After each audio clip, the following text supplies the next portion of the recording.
Hey guys, you're about to watch my overall experience of the Norseman. This is my puppy. Her name is Bella. She's cute. But yeah, it's not a review. It's just my overall experience with the knife. I don't feel comfortable because I don't think I used it enough to do a full review. So it's just my experience with the Norseman from the Grimsmo Norseman. All right, bye. Hey guys, it's Carlos EDC, and today I do not have a full review of the Grimsmo Norseman. So we'll start off and just do a size comparison. Currently I have with me, check out my old login jotter. So today I've been carrying the Native Chief lately. It's a bit bigger than the Norseman, actually. It barely fits on the screen.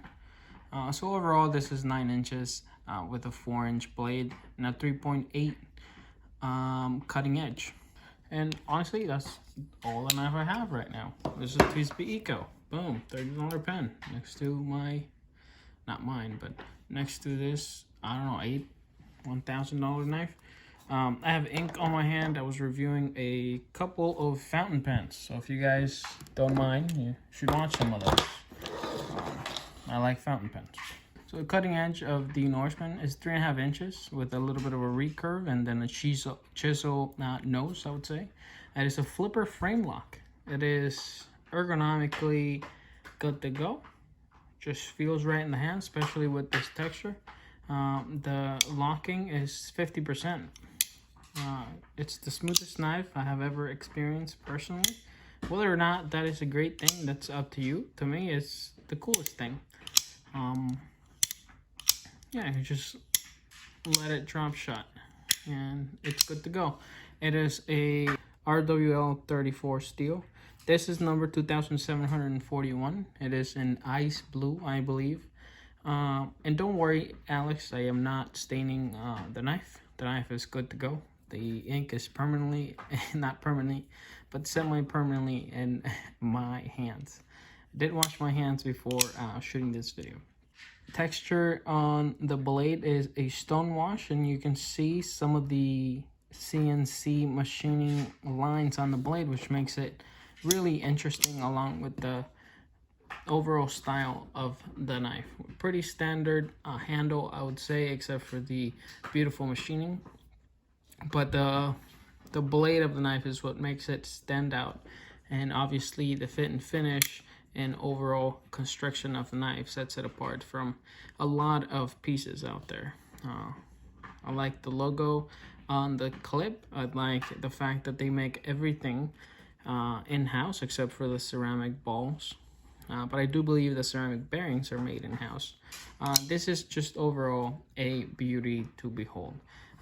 So I'm gonna just talk about this knife freely. I will give you guys the positives, the negatives, and a conclusion about my experience. And again, I want to thank Alex from Alex Knifebox again, because this is pretty cool, because this is this is my girl.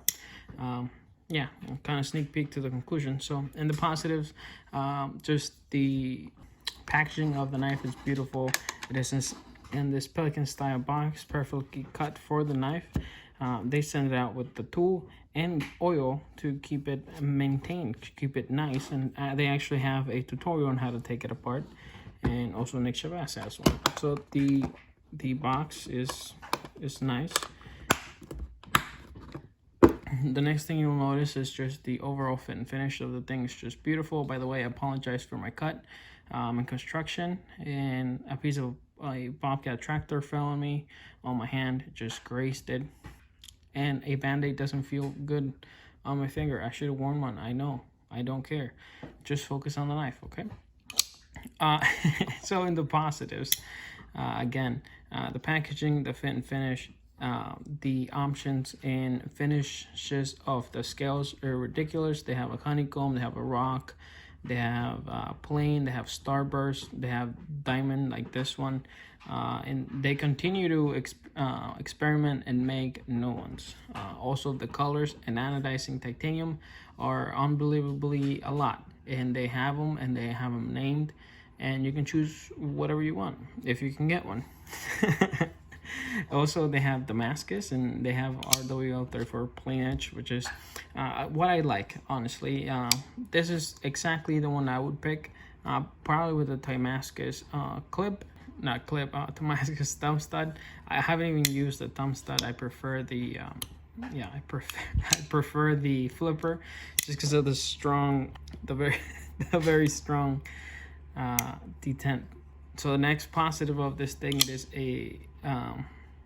thin behind the edge. The stock is thin, so this is an actual slicer. It is a recurve, so the things you might slice or cannot be on a flat surface. For example, you can't chop things, but everything else is pretty cool. The fact that it has a chisel ground is pretty cool, pretty functional. The fact that you put your finger here and choke up and just use it more in detail cuts is pretty cool. This tip, 2 open boxes, would be pretty helpful. The overall ergonomics of the knife are beautiful. Everything you touch is rounded off. Yeah, just overall a beautiful knife.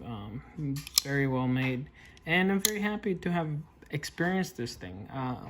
Yeah, I'm very thankful for the knife community, obviously, especially Alex and all the other guys who have sent me knives to review that I would not have gotten a chance to do it anyway.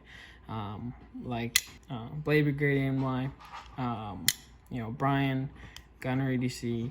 So the negatives of this thing, they're kind of hard to get. I don't know, a lot of people might not like the shape of the knife, but that's about it. I mean, honestly, I can't venture to say anything else beyond that. I like that it protrudes out of your pocket a little bit, because if you have something this nice, you want to show it off a little bit. Maybe you can get a Damascus pocket clip.